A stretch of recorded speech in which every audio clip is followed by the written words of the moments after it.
Hello, everyone, and welcome to the Knit Chat. My name is Claudia, and I will be talking about knitting, fiber arts, spinning, crocheting, all the things that inspire me in the fiber world. This is an audio podcast, so be free to put on your headphones, go take a walk with your dog, or maybe knit on something a little bit more complex than just stockinette stitch. You can be doing your house chores. It is something that you can listen to without having to watch. Yes, there is video, and if you are on YouTube right now, you're seeing my face, which maybe you won't. Maybe you want to, maybe you don't. I don't know. But it is meant to be listenable. So I won't be showing patterns. I won't be showing stitches. I won't be showing colors. I will be strictly talking about knitting. Today is the first episode, so I'm just going to be chatting a little bit about things I wish I knew when I started knitting because I get a lot of people asking me questions, asking me things about their journey with knitting. They're barely starting, or maybe they're intermediate level, or maybe they haven't started yet and they want to start, and they know me as in the French community Clos Tricot, which is a channel all about learning how to knit, and I share a lot of my knowledge on that channel. And they have questions that basically are the same for most people and are the questions that I also asked myself at the beginning of my knitting journey. So I want to chat a little bit about it, and I want you to reflect or think about what it is that you are thinking about if you're a beginner, or what it is that you wish you knew when you were a beginner if you are not a beginner. And please feel free, if you're on the YouTube channel right now, to leave comments on what I'm talking about, because I'm curious to know what your thoughts are on these particular subjects. So the first thing I want to say to a new knitter, or to me as a new knitter, is your projects are never, ever, ever going to be 100% perfect. And that is beautiful. I've knit so many things. I've knit over like hundreds and hundreds of things. I've knit hats and sweaters, and I've knit my wedding dress. And none of those things are perfect.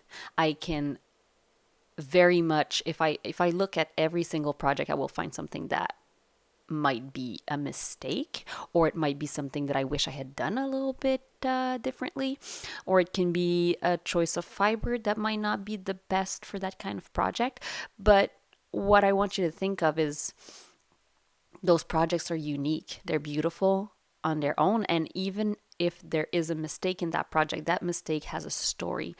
And so when I look at my wedding dress and I see the neckline in the back that's kind of pulling in because it is the garment closes in the back with pearl buttons, and somehow I wish I had done the collar a little bit higher so it wouldn't pull.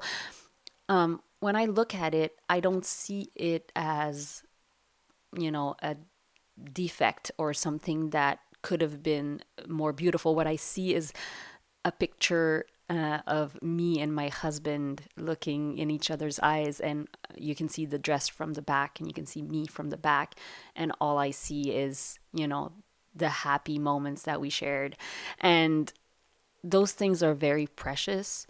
I can also think about all the times that I, restarted projects because there was mistakes, and some of them are might be too big to disregard, but some of them are just so small or even so subtle that obviously when you have your nose in that project, you can see it a lot.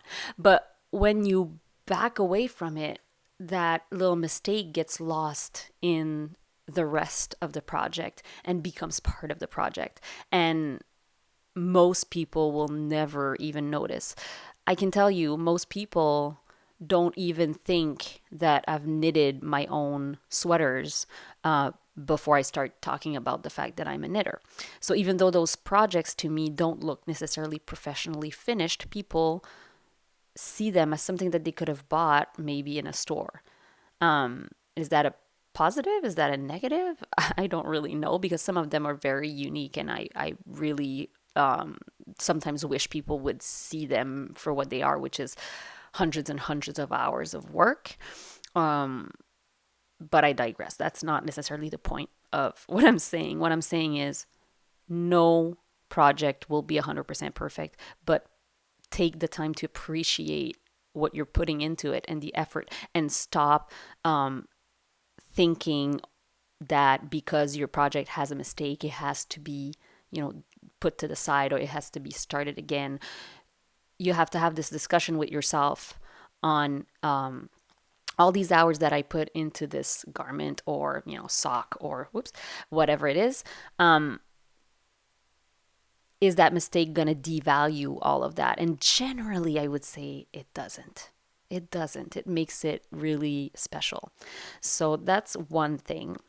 I can tell my younger self, and the person that started knitting, more than, it's now probably around 15 years ago, that I will most likely have to start over something again in most projects, and I will have to rip back. And that's the second thing I want to talk about, is you don't have to start from the beginning every time you make a mistake.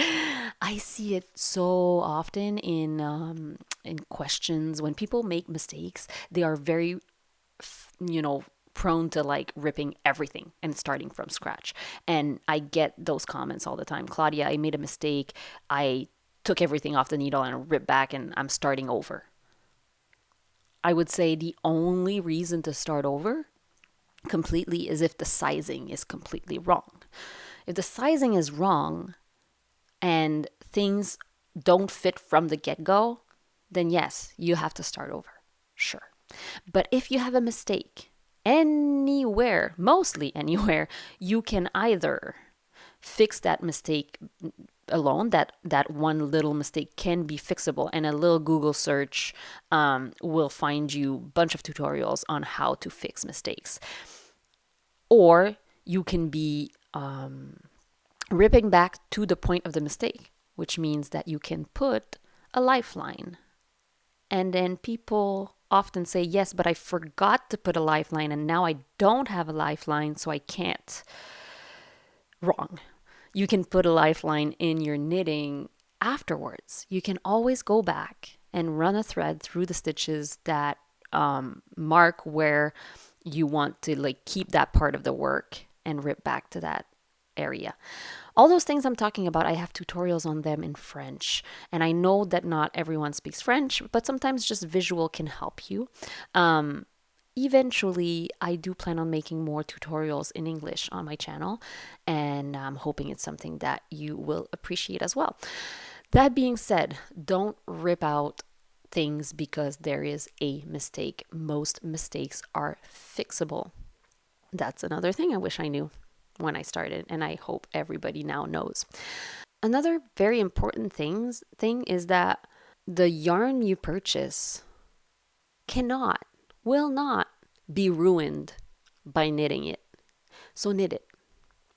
A lot of people want to wait for the perfect project, or they want to wait to be better at something in order to buy a yarn that they think is maybe more valuable, more luxury, more expensive. I'm not saying you only have to knit with expensive yarns, but if there is a yarn that you really love and you think is so beautiful, but you don't knit it because you are scared to make mistakes and to not give it its proper, time to shine, I would say just pick it up from your shelf and knit it, because loving what you knit makes you knit better and makes you love what you're making that much more. So if you love something, knit it. And then if you are not satisfied, if it's not giving the result that you were hoping, you can always rip it back and make something else. That's the beauty of knitting. I can tell you that I am scared to learn how to sew Because there is no way I'm cutting into fabric. If I cut into fabric and I make a mistake, I feel like I'm done. I probably don't have enough, knowledge of sewing, and I probably could do something with that fabric if I mess up. But to me, putting scissors in fabric is really scary. Whereas yarn and wool, you knit, you make knots, and then you undo it if it doesn't work, and then you can reuse it. Unless you're like cutting a steek into a project, you can reuse that yarn even 5 years later. That sweater doesn't fit my style anymore. I don't really love it. You could decide to undo it and reuse that yarn. So there is really no way that you can ruin a yarn by knitting it. So just knit it and appreciate it. Having quality material to work with is something that is such a joy and brings you so much fun in your everyday making. I can already say that if I had to knit with the same wool or yarn or needles and make the same pattern every single day, I would stop. I would get bored and I would probably stop knitting altogether, because the beauty of knitting for me is feeling those different fibers in between my hands and doing those different stitches and working those patterns with different yarns and all the variety. You can never have knit all the yarns, and that to me is beautiful. But don't wait to be ready to use the yarn in order to use the yarn. Same thing goes for techniques. Do not wait to be ready to do a technique in order to do that technique, because you will never do it. It is time now to go find a technique that seems exciting and interesting and try it. It is always time to try it. Go find yourself a pattern that people say is simple and easy. Go find yourself a tutorials to follow if you're really, scared of the actual technique. But you will never learn how to do it until you do it. And you'll fail. And then you'll do it again. And then you might fail again. But then you'll know if, one, is it worth it to keep trying? Do you like it enough? Or two, do you are there things that you're missing in the explanations that would make this easier? Do you need to follow a class in order to get this technique down? Or maybe you'll just start and it will work. And you'll wonder why you waited so long to try it, because it's not that complicated, generally. So that's what I want to tell you. That's what I want to tell myself when I was starting. I can now say with confidence, I am not scared of anything in knitting. Nothing at all.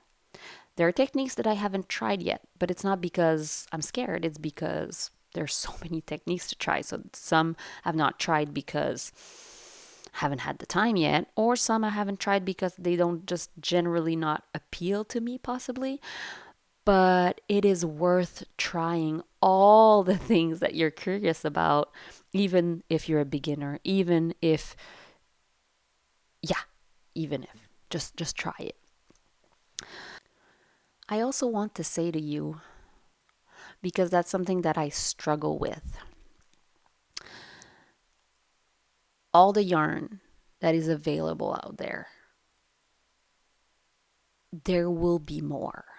There'll always be more, and you'll always be able to get most things that you want right now but are not ready to, knit. I'm saying that because I see a lot of yarn out there that I want. I want it. It's beautiful. The colors are amazing. I want to try this texture. I want to try this, fiber. I want to try this new company, all of those things. And I have too much yarn. I have too much yarn. I cannot knit it all. I don't think that even if I could like sit down and start knitting right now and knit, 12 hours a day, I would not knit all the yarn I have until I'm very, very old. So all that beautiful yarn is sitting on my shelves, and a lot of it by now I've grown past. I saw it, I purchased it, I wanted it, I wanted to knit with it, I had ideas for patterns. And now time has gone and I've purchased more and it's quick. Purchasing takes no time. Knitting it takes a lot of time. So I've learned to calm myself down a little bit when there's something that I see that I truly, truly adore. And I've started thinking a lot more about exactly what it is that excites me in that yarn, and basically shifting my thought process by thinking about what it is that I want to make. When you know what you want to make and you have some sort of idea when you'd be able to cast it on, it gives you a purpose for buying yarn. And so you are less likely to to be a little bit squirrely and be like, oh, beautiful yarn, I'll buy it. Oh, another beautiful yarn, buy it. Another beautiful yarn. Because there's always going to be more beautiful yarn. And there's always going to be those options. So I have an example, and that might not be the best example because I went out and I bought yarn like literally the second I saw the pattern. But I'm also going to cast on this pattern probably today. I saw a beautiful dress, a crocheted dress, summer dress online, and it spoke to my soul right away. It's called the Maria dress by the Tinderbox, I think is her name on Instagram and on her website. And I had to have it. I had to make it. I went to my local yarn store and I bought a cotton linen blend to make that dress. And I'm pretty sure it's going to be on my crochet hooks as soon as it comes out, which is tonight, I believe. But now, because I did that, it's great. That yarn's going to be crocheted into something like really soon. But it also pushed aside all the other things that I thought, maybe I could knit this from my stash, or I have this thing in my stash that I want to knit. And so all the older things that are, older get less exciting, less in the moment needed, let's say. And so it's sleeping on my shelves. Also, I have beautiful yarns that I have no idea what pattern I could make with it. And I purchased them because I thought they were pretty. And I didn't think ahead. And I didn't know the amount of yardage I needed. Or I didn't know if it was going to work for a certain kind of pattern. And now it's there. And it takes a lot of time in my brain. I spent so many hours thinking about what I could make with which yarn. Whereas when I have a pattern that I know I want, it might change over time, but if I buy that yarn for that particular project, I know I'll have enough for this kind of project, right? If I see a beautiful, I don't know, raglan sweater that's in a DK weight and that uses, I don't know, a fingering and a mohair held together. And I go to a store and I buy the actual amount I need for that raglan sweater. Maybe I won't put it on my needles right now. Maybe I plan on putting it on my needles maybe in the next 3 months after I finished a few projects or whatever. And then maybe by that time, other patterns come out and I like them better. It's great because I have enough yarn for a raglan sweater, and they're generally going to take the same amount of yarn. So it doesn't matter which project exactly, but if I have a general idea, am I going to knit with it? Am I going to crochet with it? Am I going to make a garment? Am I going to make a shawl? Am I going to make a dress? And where does it fit into my style? How am I going to style it?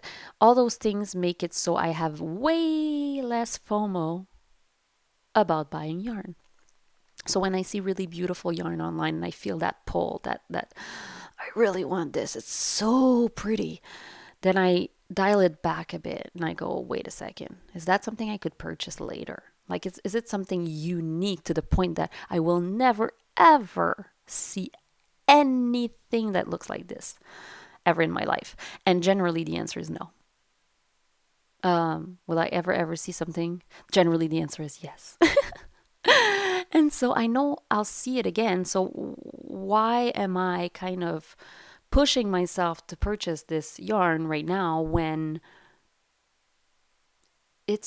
I'm going to find something similar later on, and I might even find something I like better later on. Just little things to think about. This whole podcast might be a little rambly. I'm going like to a bunch of different things, and it's kind of off the top of my head, and it's not scripted. I did not write things down. I've been thinking about it, but I didn't write anything down. It's really just things for you to think about and to bounce, thoughts upon each other. There will be podcast episodes where I'll be talking about more particular things. So if you have subjects in particular that you would like for me to discuss in the podcast, please let me know. I would love to make a knit chat about your questions, your struggles, your ideas, your positives, your whatever it is. The next knit chat is going to be very exciting because I'm going to have special guests. So stay tuned for that. I really do hope that while I was talking about general knitting concepts, I really hope that you found yourself somewhere in there. And I hope it makes you want to come back to this podcast and have a little knit chat with me. Have a great day. Happy knitting.